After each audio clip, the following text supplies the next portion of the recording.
Il y a un an, je partais m'installer en Irlande. Sur le papier, c'était l'expérience incroyable. Partir 3 mois à l'aventure avec tout à apprendre. Et je pense sincèrement qu'à un moment, je me suis auto-persuadé d'aimer et d'apprécier ce voyage, puisque dans la réalité, c'était surtout la 3e semaine de solitude, et surtout la semaine de mon anniversaire où aucun de mes proches était présent avec moi, et ça, je vous avoue, ça commençait à peser. Alors comme à chaque fois, mon corps s'est d'abord mis à parler à ma place, donc je me suis retrouvé avec un œil très sympathique, très esthétique. Mais heureusement, mon copain est arrivé à la rescousse. Et le temps d'un week-end, j'ai pu sincèrement profiter de la chance enfin que j'avais d'être en Irlande à ce moment-là. Et aujourd'hui, cette chance, elle est toujours présente parce qu'il est toujours OK pour aller se balader, visiter et surtout continuer à vous filmer et vous partager mes aventures. Voilà! Salut les gars, j'espère que vous allez bien et bienvenue dans cette nouvelle vidéo. Aujourd'hui, on va reprendre un peu petit à petit les visites de Paris, puisqu'après avoir fait le premier arrondissement très connu, le Louvre, très touristique, on voit de partout, un deuxième arrondissement un peu plus niche que j'ai vraiment adoré, vraiment apprécié de ouf. Je trouve que c'est d'une beauté waouh, waouh, waouh! On va maintenant faire le troisième arrondissement qui est principalement connu, on va pas se cacher, pour le Marais. Et aujourd'hui, on va essayer de sortir un peu du Marais, aller voir un peu autre chose, aller voir des choses un peu plus secrètes, un peu plus cachées. Donc j'espère que vous allez apprendre des choses avec cette vidéo. Et voilà, c'est parti, on va visiter. Let's go! Mais avant de débuter la visite du 3e arrondissement, nous allons déjà essayer de le placer sur Paris. Paris, comme vous le savez sûrement, c'est comme la coquille d'un grand escargot. Les arrondissements vont en colimaçon, donc nous allons retrouver le 1er arrondissement, le 2e et maintenant le 3e. Le 3e que nous allons visiter aujourd'hui. Et sachez que le 3e est lui-même réparti en différents quartiers, avec le quartier Arts et Métiers, les Enfants Rouges, le quartier des Archives et le quartier Saint-Avold. Et maintenant que vous savez tout, on va pouvoir démarrer le quartier du 3e arrondissement. C'est parti! Et on débute directement la visite avec l'un des magasins très parisiens que l'on voit beaucoup dans le 3e arrondissement. Il y a plusieurs petits magasins un peu dans ce style-là, très déco, très coloré, très Instagram. Nous, de notre côté, on est tombé follement amoureux de ces vases qui sont vraiment pour le coup assez atypiques. Même si on a certains qu'on a beaucoup vus sur les réseaux, c'est vraiment une bonne adresse à se noter pour plus tard. On continue la visite avec le marché des Enfants Rouges. Et est-ce que j'étais vraiment le seul à ne pas connaître l'existence d'un marché comme ça à Paris? Donc si c'est le cas, vous inquiétez pas, je vous en dis un peu plus. Il s'agissait d'un grand marché couvert qui aujourd'hui, même si on continue à trouver tout ce qui va être produits frais, légumes, poissons, viande, c'est surtout un lieu de restauration populaire et internationale. On retrouve beaucoup de cuisine marocaine, libanaise, italienne, française. Et en fait, le tout dans une ambiance assez conviviale. C'est vraiment une grande halle comme on peut voir dans l'ensemble des capitales. Mais un petit conseil, venez tôt si vous voulez y manger. On retrouve aussi un petit jardin, un petit coin verdure comme dans l'ensemble des arrondissements. Ici, c'est le square du Temple qui est très agréable, très calme et aménagé pour les enfants. Et pour la petite histoire par rapport à son nom, c'est qu'il a été aménagé à l'emplacement de l'ancienne forteresse des Templiers. Donc bien qu'aujourd'hui ce soit un square familial des plus classiques, historiquement c'était un lieu de pouvoir lié à l'ordre du Temple et à la Révolution, et même que Louis XVI y a été prisonnier. On est tombé un peu par hasard sur cette statue complètement intégrée dans l'architecture de l'immeuble, pas loin du métro Arts et Métiers. Et ce que j'ai pu apprendre, c'est qu'il devait s'agir à la base d'une colonne hyper classique pour faire tenir le balcon tout en haut, mais que l'architecte en a voulu autrement et a finalement représenté une figure féminine avec de grandes ailes pour soutenir le balcon. Et c'est vraiment en fait ces petits détails qui viennent apporter vraiment tout le charme du 3e arrondissement, d'un quartier hyper central qui se dit très artistique, authentique, historique, vivant, mais qui reste un arrondissement caché. Puis on est passé par l'un de mes endroits préférés du 3e arrondissement. Il s'agit du passage de l'Ancre, et en faisant des recherches sur internet, tout le monde le vendait comme le passage le plus secret de Paris. Et comme je n'ai pas fait énormément de recherches non plus sur internet, je m'attendais à ce que ce passage hyper étroit soit hyper bondé. Mais honnêtement, pas du tout. On a vraiment pu prendre le temps d'en profiter, de bien filmer, et sincèrement, Mais j'ai qu'une hâte, c'est de revenir cet été et de pouvoir profiter des couleurs, de la lumière, de la verdure, qui je pense, les trois combinés, doivent vraiment être incroyables. Puis on est allé à la rencontre de la maison la plus vieille de Paris, qui date de 1407 et qui est la fameuse maison de Nicolas Flamel.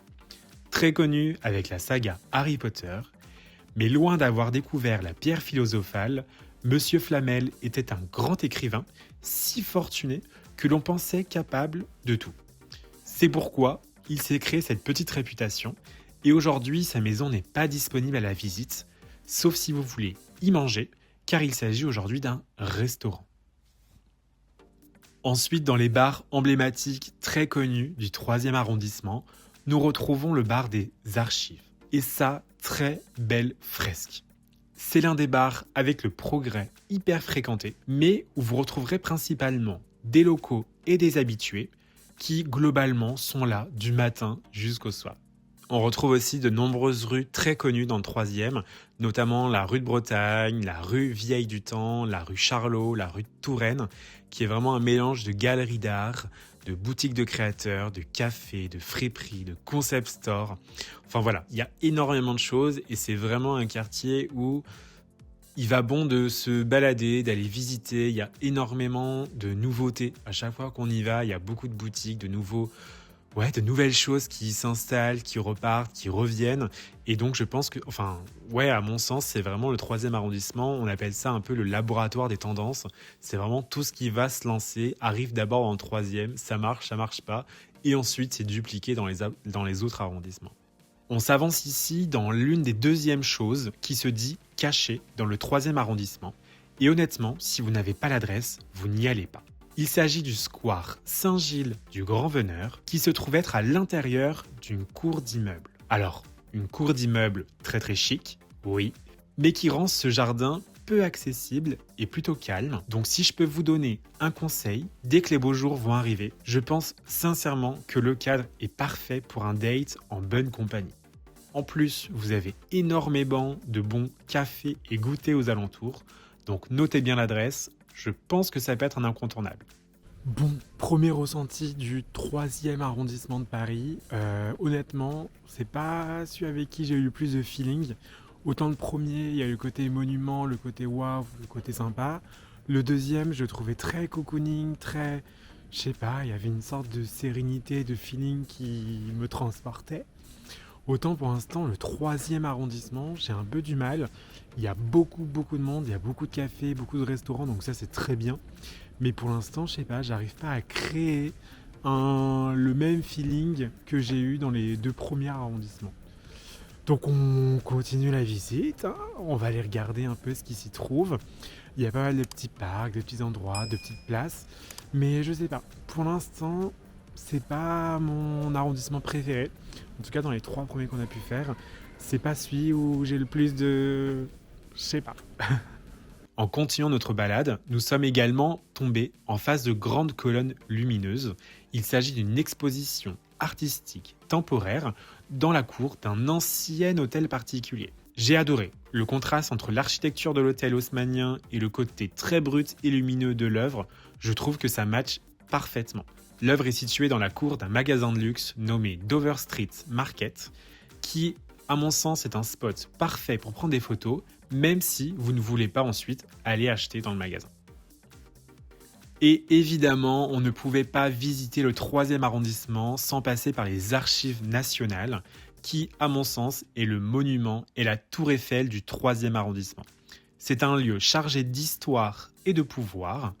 À l'origine, il s'agissait d'une résidence de famille aristocrate, mais qui aujourd'hui retrace la mémoire de l'État français à travers les archives qui y sont conservées, comme la Déclaration du droit de l'homme et du citoyen. De l'autre côté, on s'est contenté de visiter les jardins, qui sont entièrement gratuits et offrent un coin presque secret, parfait pour se poser et lire un livre. Et partons sans plus tarder dans le Marais. Mais attention, le Marais du 3e arrondissement, qui n'a rien à voir avec le Marais du 4e arrondissement. Ce dernier est beaucoup plus animé, touristique et énergique. C'est là où on fait les grosses soirées. Mais le Marais du 3e, il est beaucoup plus calme, plus résidentiel. Il est composé de galeries, de musées, de grandes enseignes, de belles places. On dit même que c'est un peu le Marais cérébral. Donc vous l'aurez compris, le 3e arrondissement est un quartier moins touristique. Ici, vous ne retrouverez pas de grandes vitrines ni de foules de touristes permanentes, pas de grands monuments, mais plutôt des hôtels particuliers avec les cours cachés et des musées silencieux. Donc le 3e arrondissement, ce n'est pas la carte postale parisienne, mais bien le quartier vivant et animé pour les locaux. Et en faisant le montage, je m'aperçois que je suis peut-être allé un petit peu trop vite sur la critique du 3e arrondissement, comme j'ai pu le dire précédemment. Puisqu'en revoyant les images, je me rends compte que c'est un quartier qui est juste pas tape à l'œil comme on a l'habitude à Paris, mais qui récompense plutôt ceux qui prennent le temps de prendre le temps. Et ça, je vous avoue qu'on n'a pas l'habitude à Paris. Mais je pense sincèrement qu'il s'agit d'un quartier qui s'apprécie au fur et à mesure où on y passe du temps, puisqu'il y a énormément de choses à voir et à faire. Donc voilà, ça sera ma conclusion du 3e arrondissement. Donc sur ce, je vous souhaite une belle journée, je vous fais de gros bisous, et surtout je vous dis à la prochaine, à la semaine prochaine, pour une nouvelle vidéo. Bye les copains, bisous bisous.